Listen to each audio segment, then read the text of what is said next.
మహాభారత మహాగాథలోకి మరో అద్భుతమైన అధ్యాయానికి స్వాగతం. ఇప్పటి వరకు ఎన్నో యుద్ధాలు, ఎన్నో త్యాగాలు, ఎన్నో బాధలు తర్వాత ధర్మానికి ప్రతిరూపైన ధర్మరాజు యుధిష్ఠిరుడు చాలా కాలం తర్వాత హస్తినాపురానికి ఘనంగా తిరిగి వస్తున్న సమయం వచ్చింది. పట్టణమంతా పండుగగా మారింది.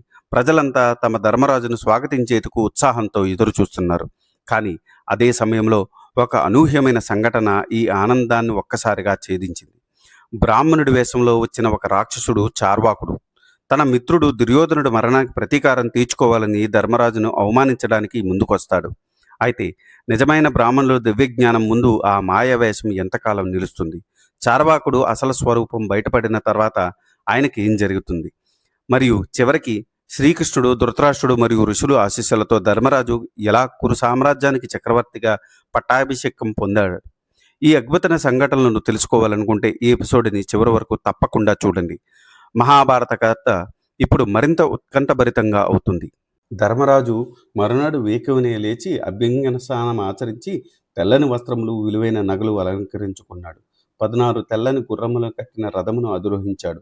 భీముడు సారథి స్థానంలో కూర్చున్నాడు. అర్జునుడు వెనక నిలబడి తెల్ల గొడుగు పట్టుకున్నాడు. నకుల సహదేవులు వింజామరలు వేస్తున్నారు. శ్రీకృష్ణుడు సాత్యకి పక్కన ఉన్నారు. వాద్యఘోష మిన్నమెట్టింది. విదురుడు, కుంతీదేవి, ఇతర అంతఃపుర స్త్రీలు వారి వారి ఉచితమైన వాహనములు, పల్లకీలో వస్తున్నారు. సామంతరాజులు తమ తమ సైన్యములతో అన్ని పక్కల నుండి అనుసరిస్తున్నారు. ఈ ప్రకారంగా ధర్మరాజు హస్తినాపురానికి పయనమయ్యాడు. మంది మాగధులు ధర్మరాజు గుణగణాలను, కురువంశ చరిత్రను కీర్తిస్తున్నారు. వేద పండితులు వేద పఠనం చేస్తున్నారు. ఆ ప్రకారంగా ధర్మరాజు హస్తినాపుర ప్రవేశం చేశాడు. హస్తినాపుర ప్రజలు అంతకుముందే నగరమును పచ్చని తోరణములతో అలంకరించారు. అరటి చెట్లు గుమ్మములకు కట్టారు. పూర్ణ కలశలను ఇంటి ముందు అలంకరించారు. కస్తూరితో కలాప చల్లి ముత్యాల ముగ్గులతో తీర్చిదిద్దారు. ఆ బాలగోపాలము నూతన వస్త్రములు ధరించారు. అంతటా పండగ వాతావరణం నెలకొంది. ధర్మరాజు రాజవీధిలో ప్రవేశించాడు. ధర్మరాజును చూసి హస్తినాపుర ప్రజల వాసులు తాము ఇలా అనుకుంటున్నారు: నలుదిక్కుల రాజులను జయించిన అజాత శత్రువు ఇతడే. రాజసు యాగము చేసి బ్రాహ్మణులకు ధన కనక రత్నము దానములుగా ఇచ్చినది ఇతడే. సత్యమును నిత్య వ్రతముగా పాలించినది ఇతడే.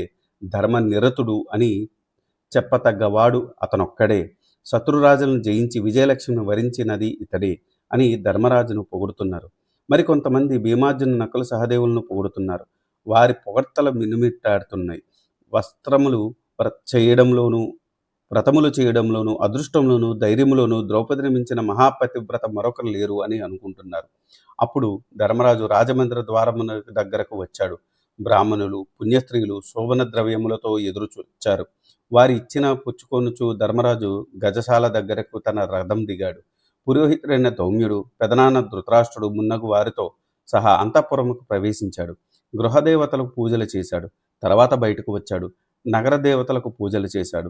బ్రాహ్మణ సంగమునకు పిలిపించాడు. వారికి బంగారము, గోవులు దానంగా ఇచ్చాడు. వారి ఆశీర్వాదములు తీసుకున్నాడు. ఆ సమయంలో సుయోధనునికి మిత్రుడైన చార్వాకుడు అనే రాక్షసుడు బ్రాహ్మణుడి వేషంలో వచ్చాడు.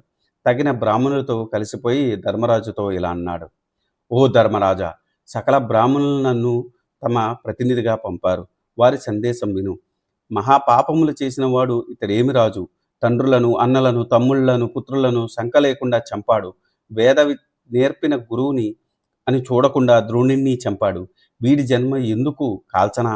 ఈ ప్రకారంగా అందరూ నిన్ను అసహించుకుంటున్నారు. ఇంకా నీకు రాజ్యం ఎందుకు? బంధువులందరినీ చంపి రాజభోగములు అనుభవిస్తున్నావా? నీకు మహాపాపం చుట్టుకుంటుంది అని పలికాడు.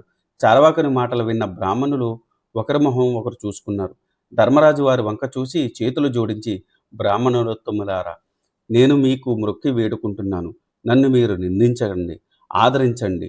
వ్యాసుడు, నారదుడు మొదలగు మహామునులు ఆజ్ఞాపిస్తేనే ఈ రాజ్యపాలనకు ఒప్పుకున్నాను అని ప్రార్థించాడు. అప్పుడు ఆ బ్రాహ్మణులు, మహారాజా, ఈ మాటలు మావి కావు. ఎలా వచ్చేయాలో తెలియడం లేదు.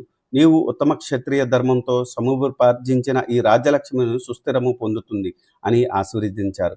వెంటనే చార్వాకుని వంక చూశారు. దివ్య దృష్టితో అతడు సుయోధనుడు అనునాయుడు అని తెలుసుకున్నారు. మహారాజా, వీడు బ్రాహ్మణుడు కాదు, సుయోధనుడి మిత్రుడగు రాక్షసుడు. కపట సన్యాసి వేషంలో వచ్చాడు. మిమ్మల్ని అనరాని మాటలు అన్నారు. వీడు కుక్కలాగా మురిగిన మాత్రాన మీ కీర్తిని కలంకం కలుగుతుందా? ధర్మతులకు నీ తమ్ముళ్ళ సాయంతో ఈ సామ్రాజ్య లక్ష్మిని చేపట్టుము అని పలికారు. వెంటనే ఆ బ్రాహ్మణులంతా ఆ చార్వాకుని చూసి ఒక్కసారి హుంకరించారు. ఆ హుంకరానికి భయపడి వాడు భయంకరమైన తన నిజ స్వరూపం ధరించి భస్మం అయిపోయాడు. ధర్మరాజు ఆ బ్రాహ్మణులందరినీ ఆదరించి పంపించాడు. అప్పుడు శ్రీకృష్ణుడు ధర్మరాజుతో ఇలా అన్నాడు: ధర్మనందన, కృతయుగంలో చార్వాకుడు అనే రాక్షసుడు బ్రహ్మను గూర్చి ఘోర తపస్సు చేశాడు. అప్పుడు బ్రహ్మదేవుడు ప్రత్యక్షమయ్యాడు. ఆ చార్వాకుడు తనకు సకల భూతముల వలన భయం లేకుండా వరం ఇమ్మని అడిగాడు. అప్పుడు బ్రహ్మదేవుడు, నీవు బ్రాహ్మణులకు ఇష్టం లేని పనులు చేయవద్దు, వాళ్ళ కోపం తెప్పించవద్దు, అలా చేసిన నాడు నీకు అదే ఆఖరి రోజు అని రాక్షసుడు కోరిన వరం ఇచ్చాడు. ఆ ప్రకారంగా బ్రహ్మదేవుని వల్ల వరం పొంది ఆ చార్వాకుడు దేవతలను బాధింపసాగాడు. వారందరూ బ్రహ్మదేవుడి వద్దకు పోయి చార్వాకు నుండి తనను రక్షించమని మొరపెట్టారు.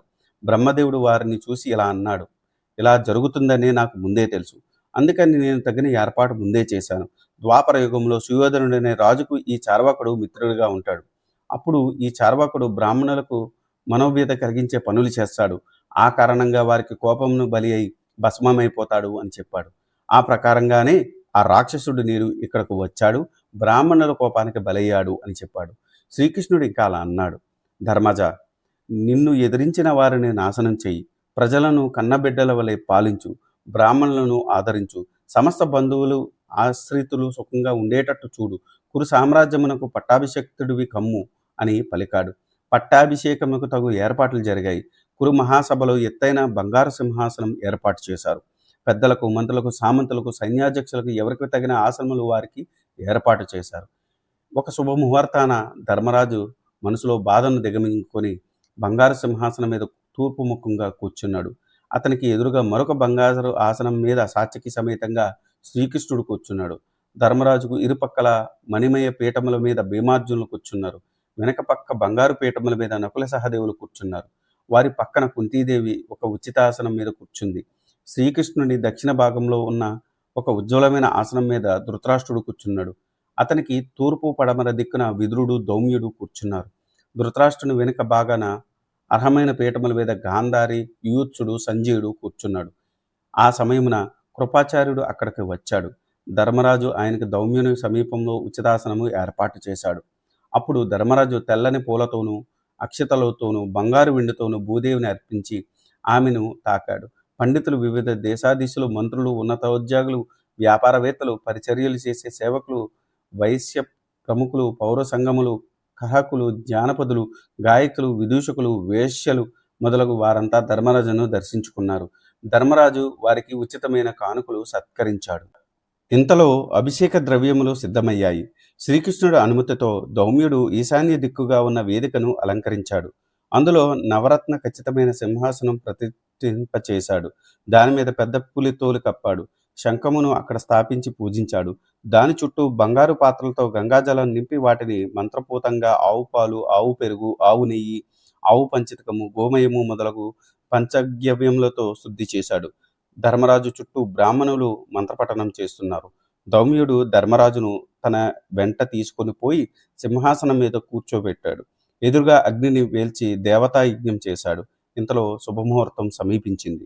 శ్రీకృష్ణుడు ధర్మరాజును సమీపించి పూజింపబడమైన శంఖమును పైకెత్తి, ధర్మరాజా, నీవు కురు సామ్రాజ్యమునకు అధిపతివి కమ్ము అని అభిషేకించాడు. ఆ సమయంలో ప్రశాంత చిత్తుడైన ధృతరాష్ట్రుడు, దౌమ్యుడు ఒక బంగారు కలశం తన చేతికి అందుకున్న గంగాజలంతో ధర్మరాజును అభిషేకించాడు. తర్వాత వరుసగా వారి వారి ప్రాధాన్యముల ప్రకారం అందరూ ధర్మరాజును అభిషేకించారు. శంఖములు, బేరి మృదంగ ధ్వానములు మినుమిట్టాయి.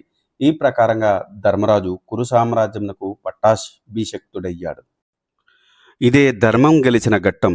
చార్వాకుడి అంతం మనకు సత్యం, శక్తిని గుర్తు చేస్తుంది. వీడియో నచ్చితే లైక్ చేయండి, మీ అభిప్రాయం కామెంట్లో తెలియజేయండి. ఇంకా ఇలాంటి ఎపిసోడ్స్ కోసం సబ్స్క్రైబ్ చేసి బెల్ నొక్కండి. మళ్ళీ తర్వాత ఎపిసోడ్లో కలుద్దాం.